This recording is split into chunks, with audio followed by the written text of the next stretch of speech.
Baik, Assalamualaikum warahmatullahi wabarakatuh.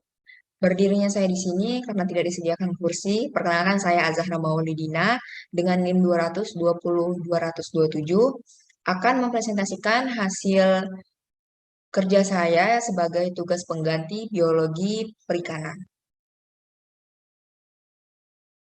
Baiklah, ada dua materi yang akan saya bahas pada hari ini, yaitu daur hidup ikan di alam dan pola pertumbuhan ikan. Yang pertama ialah daur hidup ikan di alam. Daur hidup adalah tahapan pertumbuhan perkembangan suatu hewan. Di dalam hidupnya ada hewan yang mengalami perubahan bentuk dan ada yang tidak. Hewan yang mengalami perubahan bentuk pada tahap tumbuh kembangnya disebut mengalami metamorfosis. Hewan apa sajakah yang mengalami metamorfosis dan tidak mengalami metamorfosis? Berdasarkan perubahan bentuknya, metamorfosis dibedakan menjadi metamorfosis sempurna dan metamorfosis tidak sempurna. Hewan yang mengalami proses metamorfosis dengan sempurna biasanya akan mengalami 4 tahapan, mulai dari telur, larva, pupa, sampai menjadi hewan dewasa. Lalu, hewan yang mengalami metamorfosis tidak sempurna hanya melalui 3 tahapan saja, yaitu telur, larva, dan imago. Seperti contohnya, yaitu daur hidup ikan atau metamorfosis dari ikan.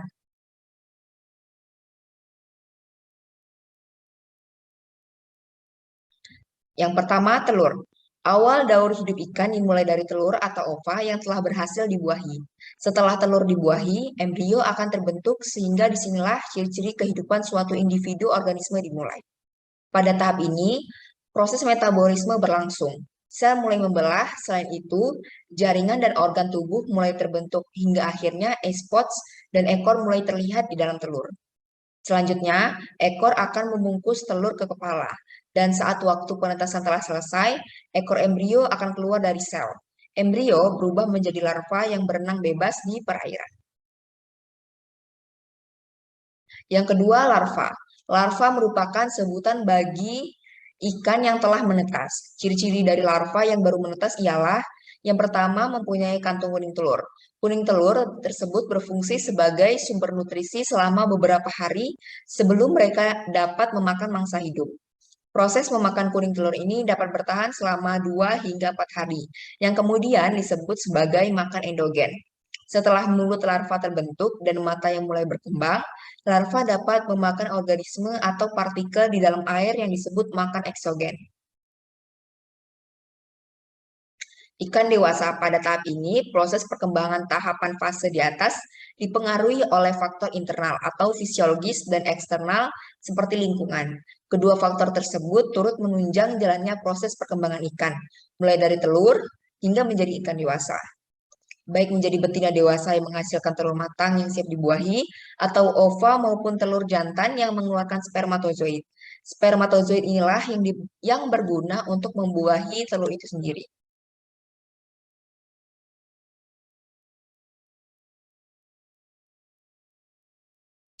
Yang kedua yaitu pola pertumbuhan ikan.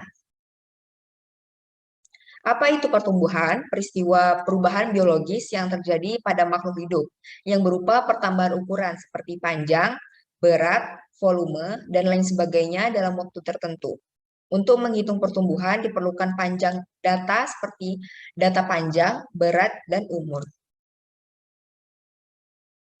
Ada 3 faktor yang mempengaruhi pertumbuhan. Yang pertama ialah ikan, yang kedua lingkungan, dan yang ketiga pakan. Ikan yang pertama ialah spesies. Setiap jenis ikan memiliki pola pertumbuhan yang berbeda.